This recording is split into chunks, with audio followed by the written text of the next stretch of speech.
Arte est coproducteur de nombreux films. Certains d'entre eux sont sélectionnés au Festival de Cannes. Plus d'une vingtaine de films sont sélectionnés au Festival de Cannes, ce qui explique la présence d'Arte aux côtés des créateurs, aux côtés des producteurs du cinéma français, européen et même plus largement. Et au-delà du cinéma, puisque Cannes c'est d'abord un festival de films de cinéma, il y a d'autres activités comme les activités sur le numérique que l'on présente aussi dans le cadre du marché du film plus précisément, et en particulier la réalité virtuelle. Et ce qui nous intéresse nous dans ces cadres-là, c'est de voir un petit peu la réception autour des projets, de montrer des nouveaux programmes évidemment, puis de rencontrer aussi des créateurs, puisque c'est l'occasion de rencontrer des nouveaux créateurs, réalisateurs, auteurs, producteurs. L'innovation, la créativité fait partie de l'ADN d'Arte comme chaîne de télé et puis comme média même qui va au-delà d'une chaîne de télé. Donc le numérique sert vraiment à Arte pour dépasser le cadre du franco-allemand qui est compréhensible dans un univers analogique on peut dire, mais dans le numérique, la diffusion pouvant être beaucoup plus large, le numérique finalement est une chance pour Arte pour concrétiser sa vocation européenne.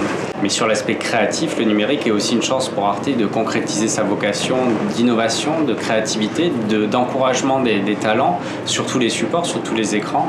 Et ça peut expliquer le fait qu'on soit assez présent dans les lieux d'innovation créative, mais également sur la plupart des supports, qu'ils soient très grand public comme les plateformes sociales, les plateformes vidéo, ou des supports plus en devenir, ou en tout cas en construction aujourd'hui, que sont les casques de réalité virtuelle.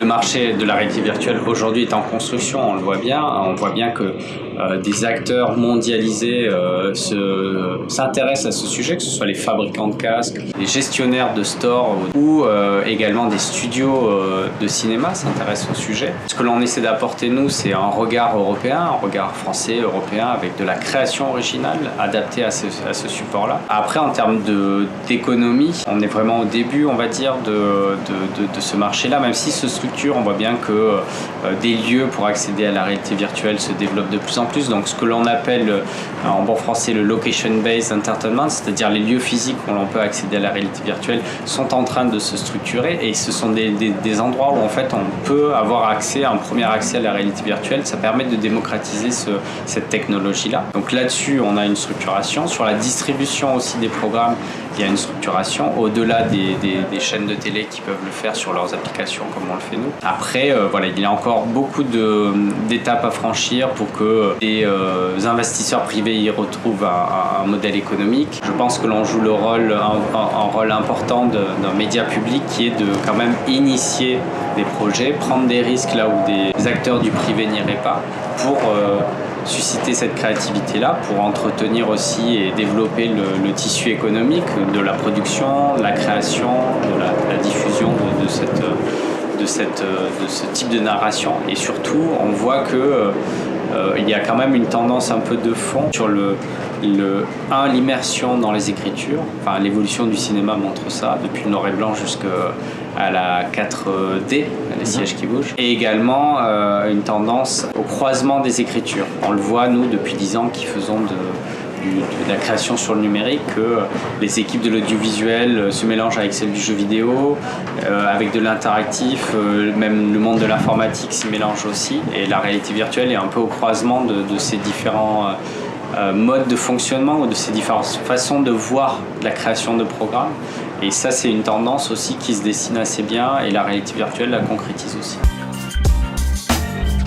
Déjà, les personnes qui travaillent dans la VR ne disent plus VR, mais disent XR, MR, etc. Donc évidemment, c'est cette notion d'immersif et d'hybridation qui se cache derrière ces mots. La futurologie est assez compliquée dans le numérique. Je pense que pour un qui a réussi, beaucoup se sont trompés. Ce qui va se développer, ou en tout cas ce qui se développe depuis les années où on s'intéresse au sujet, c'est quand même ce que je disais tout à l'heure, c'est ce mélange des genres, en tout cas ce mélange des façons de voir les choses. C'est vraiment faire le travail du monde de l'informatique ou du jeu vidéo avec le monde de l'audiovisuel donne des résultats ou des programmes assez originaux, et ça, je pense que ça va continuer. Sans forcément se dire qu'il y a un monde ou un autre qui va l'emporter. C'est un mélange qui va apporter encore autre chose, et toutes les logiques de gamification, les logiques d'immersion sont très prégnantes dans la création audiovisuelle, la création au sens large.